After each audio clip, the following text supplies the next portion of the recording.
should be live now.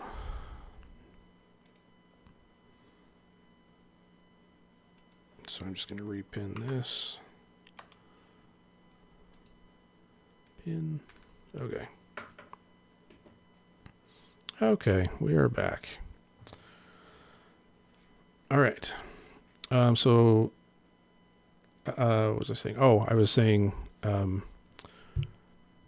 just in case anybody's concerned, there is no live ammunition in the room that I'm sitting in. It's all in a safe in the other room. Also, I've safety checked all of these firearms, and my wife has double checked them for me. She also has firearms training, so we are being very safe. So the first one I wanted to show, this is a Glock Model 19. This is a 9mm semi-automatic pistol. Magazine fed. And this is probably one of the most popular models of the most popular style of firearm. The way that it works is you load this magazine with rounds. The magazine goes into the handle. The rounds come up through here. And then every time you pull the trigger, it fires a round, and this slide ratchets back, grabs another round, and loads it. And then every time you pull the trigger, that repeats. So it's highly accurate. This is considered a medium-sized handgun. So your hand just barely fits on this, on the grip. It's very popular for personal defense and concealed carry. And then this is an example of a revolver.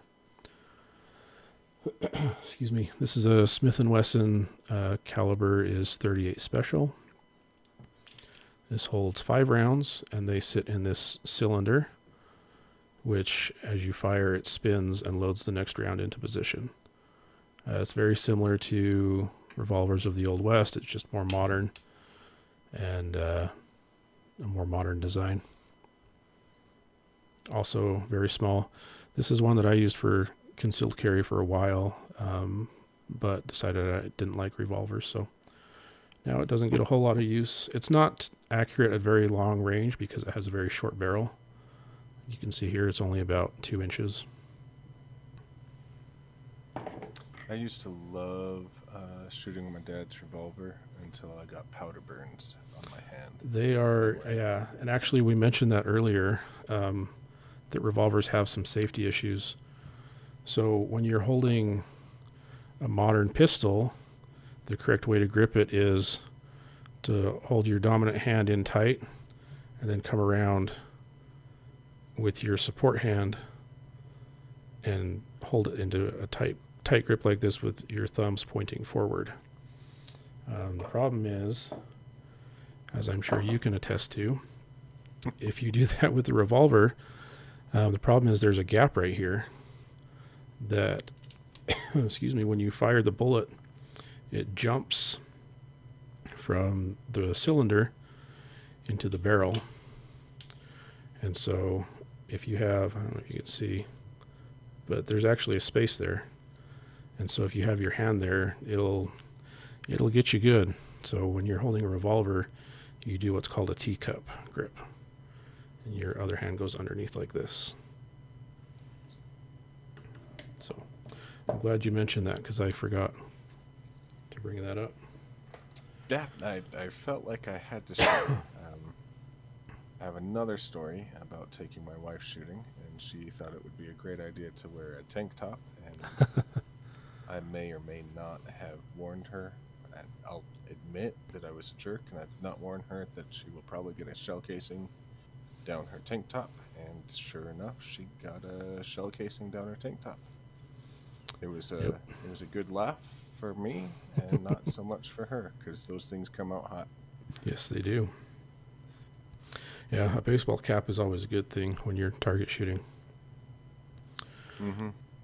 So this is another semi-automatic pistol. This is a .45 caliber, also magazine fed. This is called a 1911. This is a very popular handgun. It was developed by John Browning back in 1911. It was the main pistol used all throughout World War II. Very, very popular. It is a little bit of an older design. You'll see that it has a hammer here. And it also has a manual safety, where some of the modern guns like the Glock do not. And it also has a safety right here on the grip. So part of that is because it, while it's very safe as long as the safeties work, the trigger is very sensitive on these. And it's partly why they're used in accuracy competitions today, because there's little to no trigger movement required to set this off.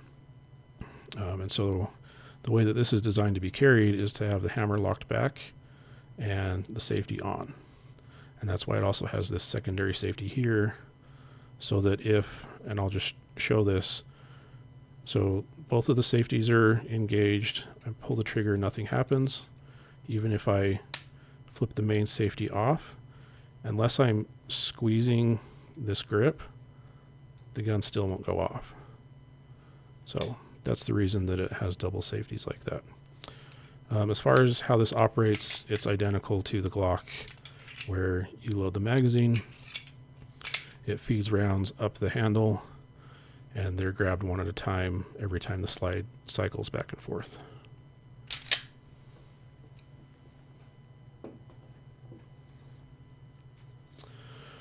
Let's see, what else do I have on my list? So this is just an example of a bolt action hunting rifle. Back when we were talking about the single action stuff. I'm going to try and fit this in the camera here. This is a rifle that I've actually used to harvest deer and elk. And the way that this works is you have this little handle here, and you rotate it up, pull this back, and bullets are fed up from the bottom here. And then every time you push this forward and lock it closed, it loads it. You pull the trigger, but if you remember earlier in the episode, this is not a semi-automatic weapon. So after you shoot this, it stays exactly like this until you manually unlock the bolt, pull it back. That kicks the empty casing out. And then once you manually push it forward, it loads another one if there's one in the magazine. And then on my other camera, just give you a little bit of view there. So this is a Remington 700. It's another very popular model of rifle. Been around for a long time. It's also used in the .308 caliber. It's used as a sniper rifle for a lot of the branches of the military. This is the first gun I ever owned. I have had this for 25 years. This is a .22 caliber semi-automatic rifle made by Marlin. This is. I realized that I've shot that one. What's that? So I just looked at it in your in the camera and realized that I have shot that one. That's the one that you own that I have actually shot. Yep. So it's got a nice little where is it? There it is. Nice little hunter safety thing there. This one has a little bit of an interesting magazine.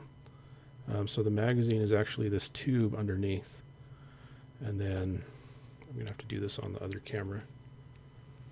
So the way it works is you pull this rod out, you load the cartridges in, and then they're fed down through the tube, through the stock one at a time, and into the action. And again, it's just like your typical semi-automatic action, where you pull it back, it loads around, you pull the trigger, the recoil shoots this back, kicks the casing out, and loads another one.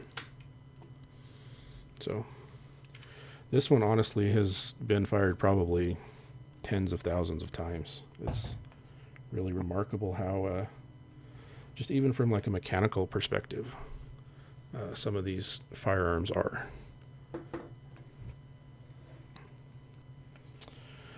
And then, so I thought it would be good to show people what a shotgun looks like. This one is really long, so it's not going to fit in the camera very well. So this is a pump action shotgun, but this is, as you can tell, it's designed very heavily towards hunting. So with this one, you have it's kind of hard to see because it's all the same pattern, but you have a grip right here that you pull back, and that opens the bolt. And then if I hold this up here so you can see, when I start to move that forward again, you'll see a little lever pop up right there. So that's called a lifter, and that will lift the shotgun shell up. And then as you pull this forward, it'll push it into the barrel. So that's the shotgun.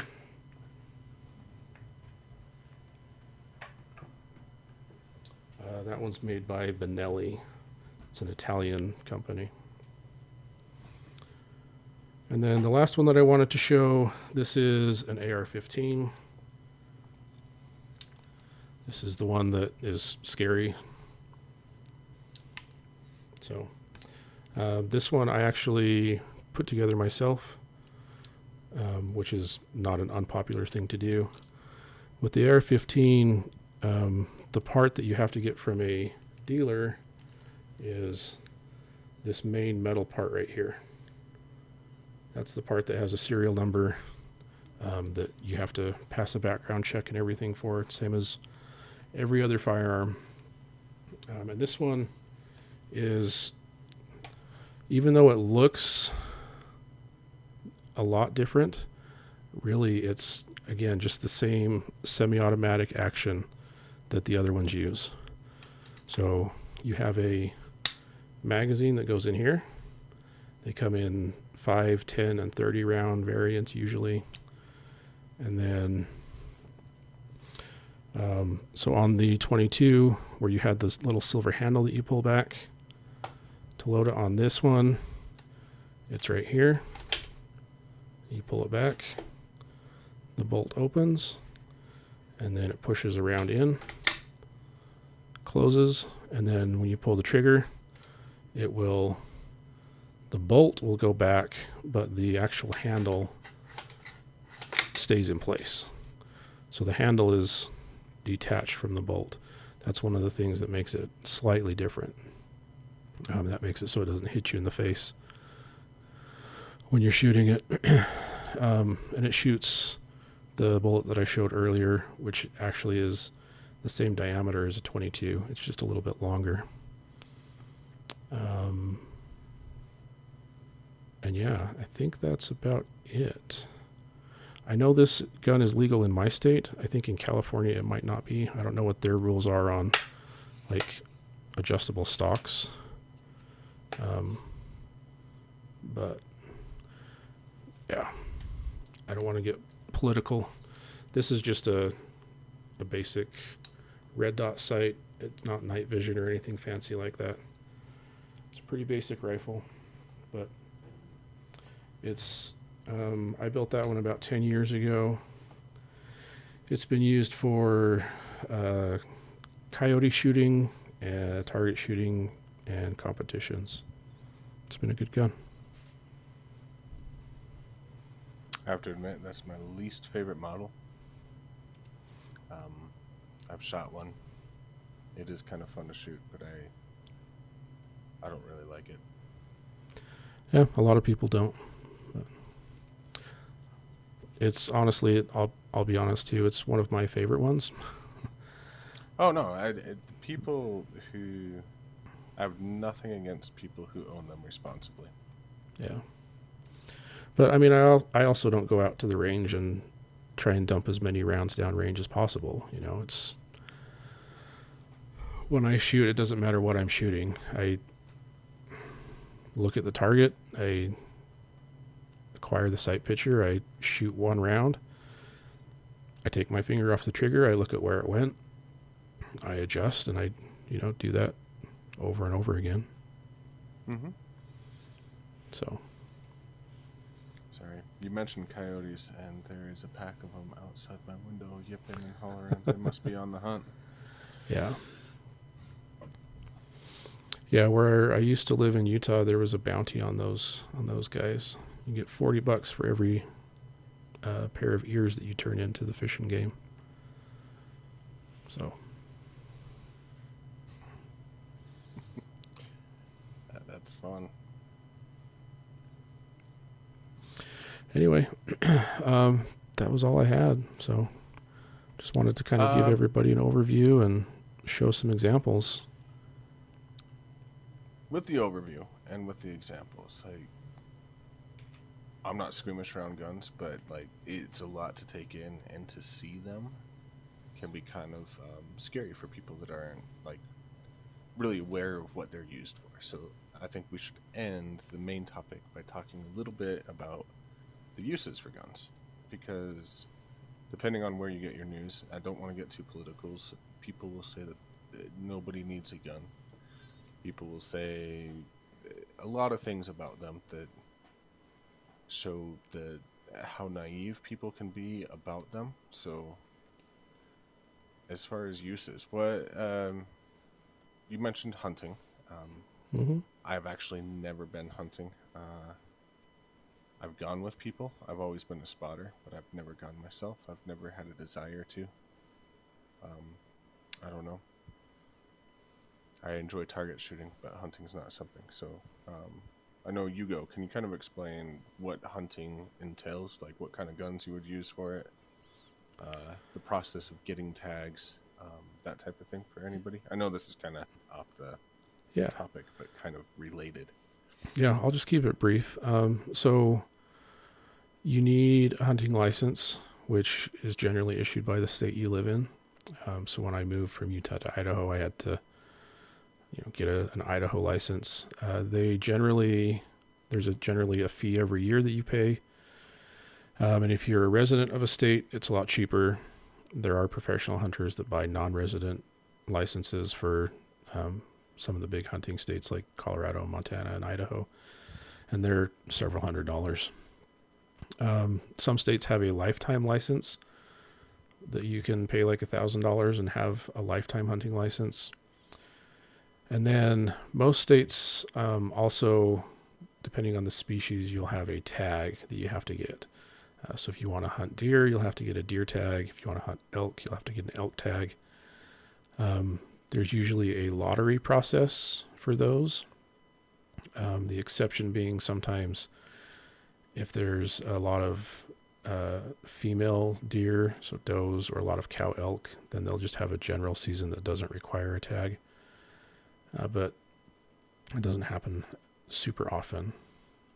So you get a license. The license is required to submit an application for a tag, and then there's some type of lottery system.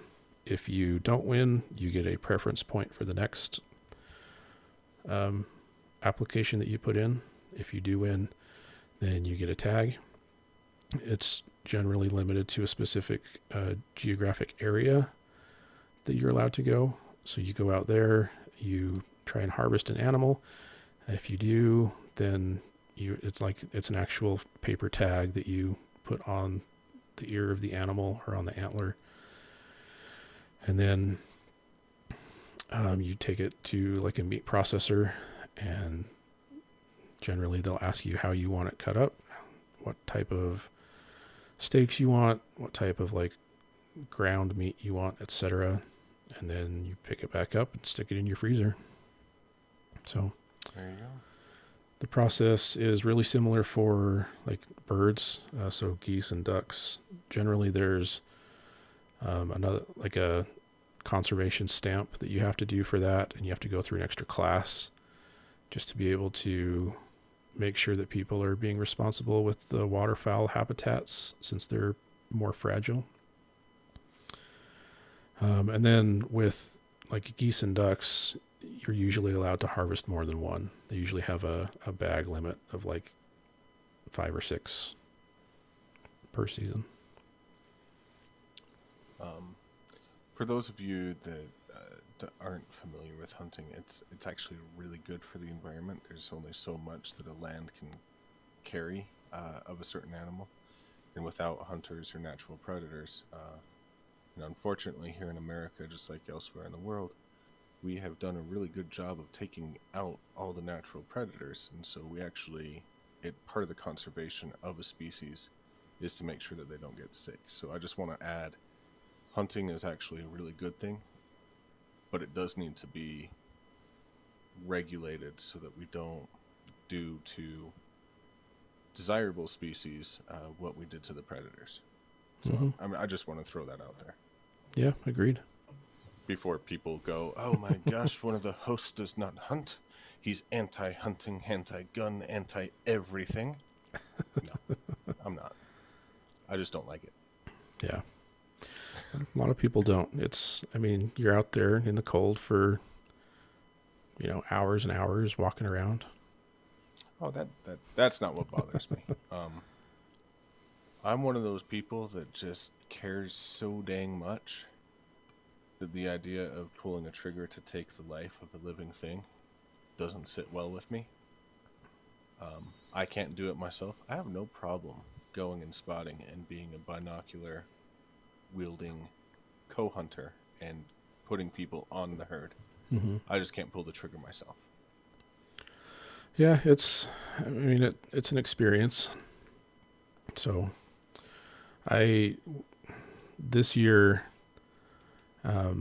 we've actually had an outbreak of chronic wasting disease in the deer population, and seeing a lot of the pictures and videos of these animals they're seeing, in a way, it helps me when I'm hunting.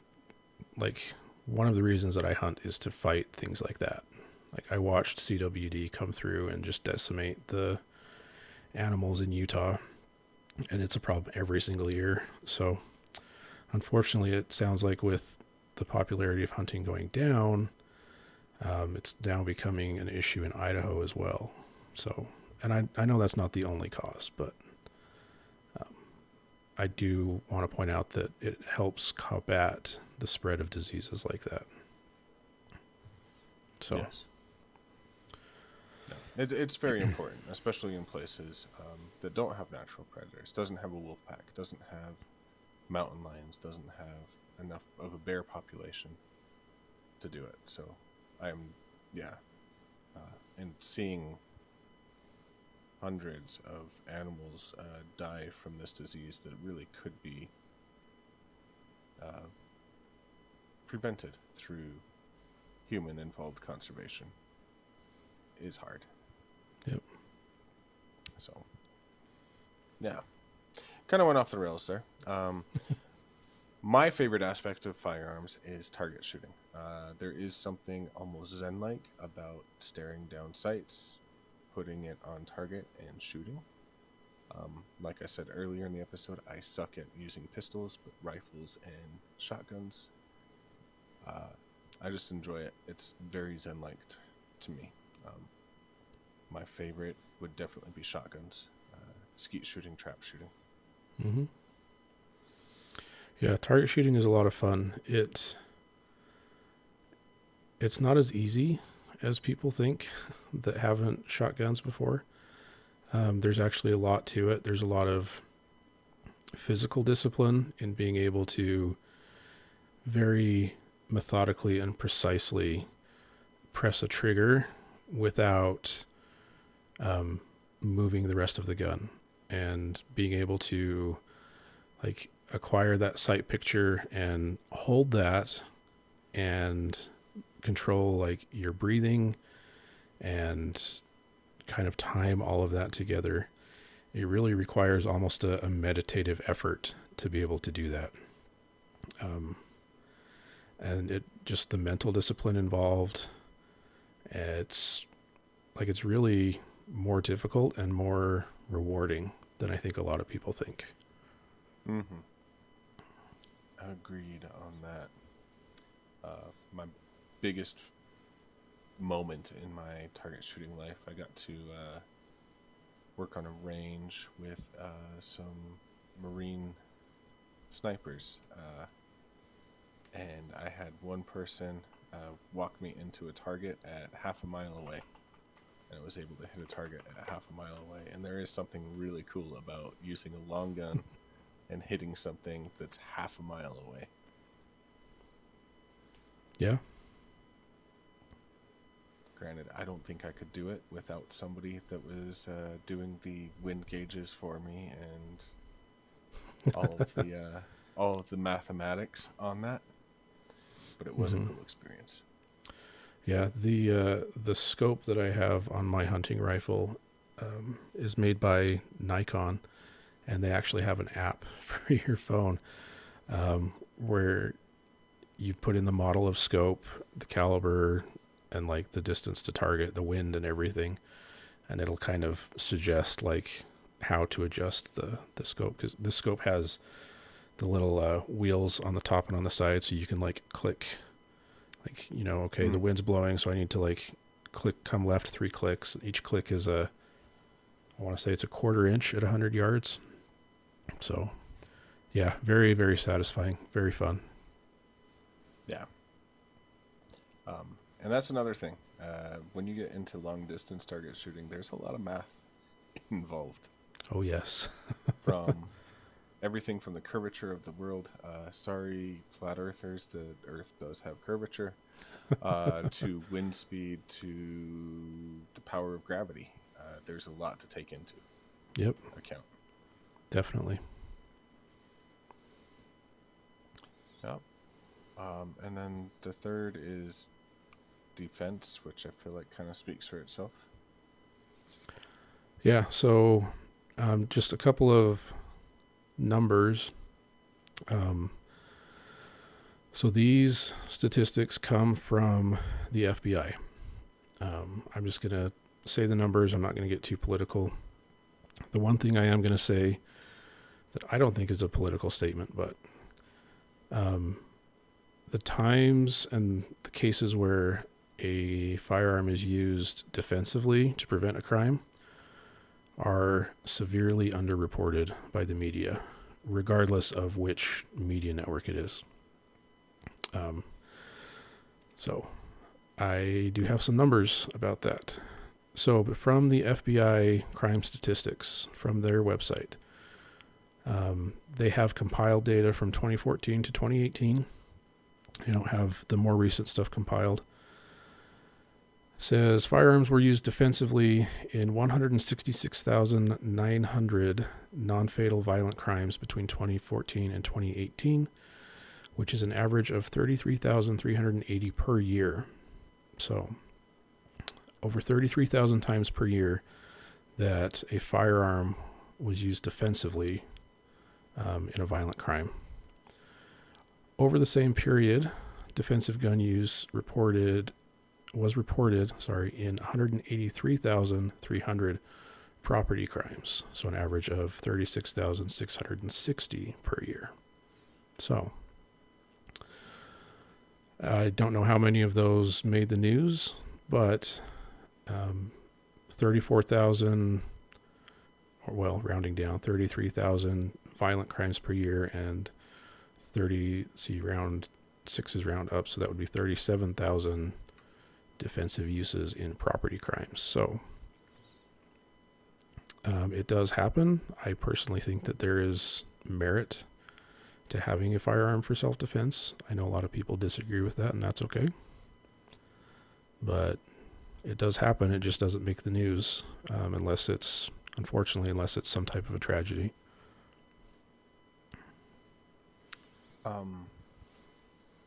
I'm going to throw out a saying that one of my martial arts instructors told me when we were talking about the legalities of using martial arts on the street, and I feel like it applies to firearm defense.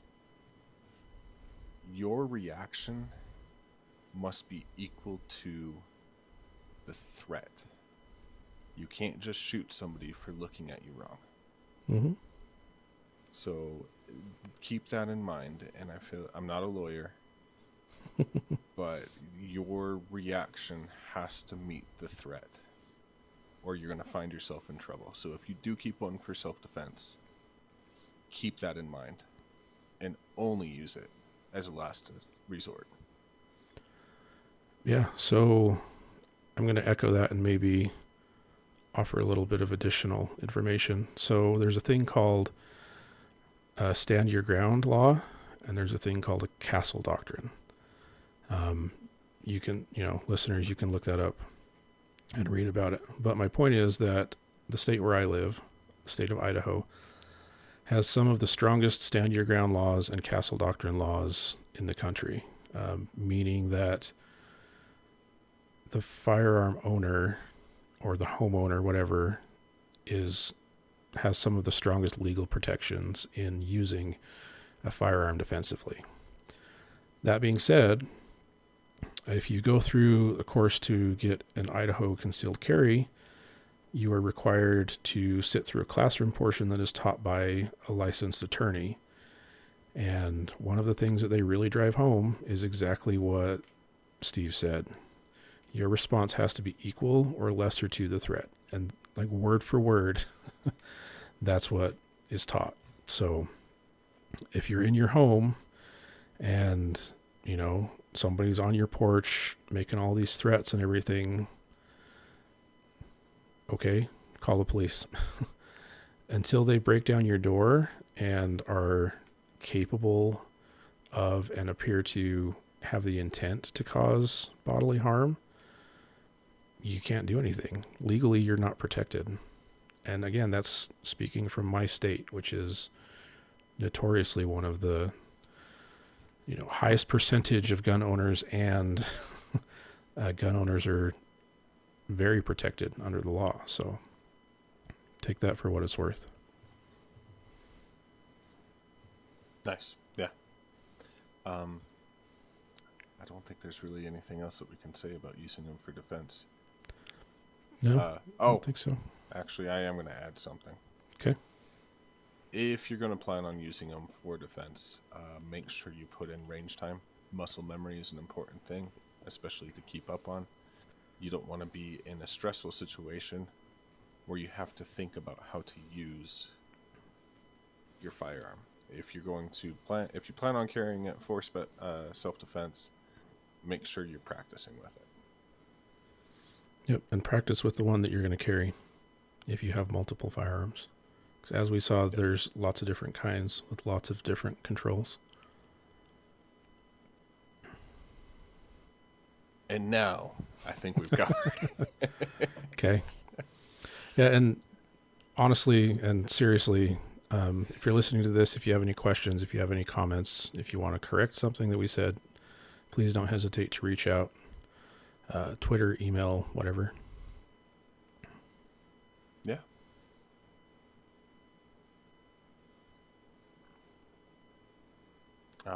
We're going to lighten things up with the mindfulness moment this week. We got kind of heavy there, especially towards the end. But this week's mindfulness moment, this week's inspirational quote or whatever, comes from Coach John Wooden. He was a UCLA basketball coach. And he is quoted as saying, "You can't live a perfect day without doing something for someone who will never be able to repay you." To me, reading this quote, it reminds me that sometimes the smallest acts can get the biggest results. A smile to a stranger is something that you'll never get repaid, but it's something that stands. It's something that could change the life. A donation to a charity, a donation to somebody in need. I know my family's been, I hate to use the word victim, but victim of people throwing money into an envelope and ding-dong ditching us during some struggling times. So I really like this idea of a perfect day is a day when you're doing something that can't be repaid. But I'm going to change it a little bit, that you don't expect repayment for. Yeah, I honestly, I was about to say the same thing. Yeah, doing something that you can't be repaid for, you may or may not have that opportunity every day, but every day you have the opportunity of doing something for somebody without the expectation of repayment. So I think that's something that we should all strive for. Mm-hmm. Agreed.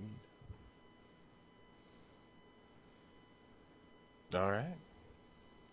Well, I guess that ends the podcast.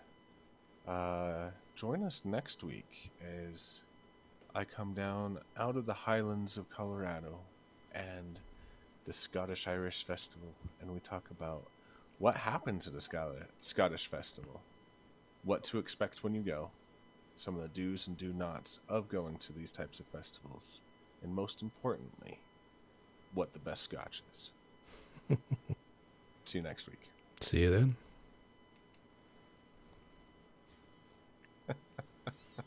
All right. If anybody's watching this or watching the VOD next week, we are planning to be back on Facebook and Twitch. Just with the subject matter of this episode, we didn't want to risk community guidelines on those platforms, so we went with YouTube only. Yep. So we'll see you next week. Thanks for stopping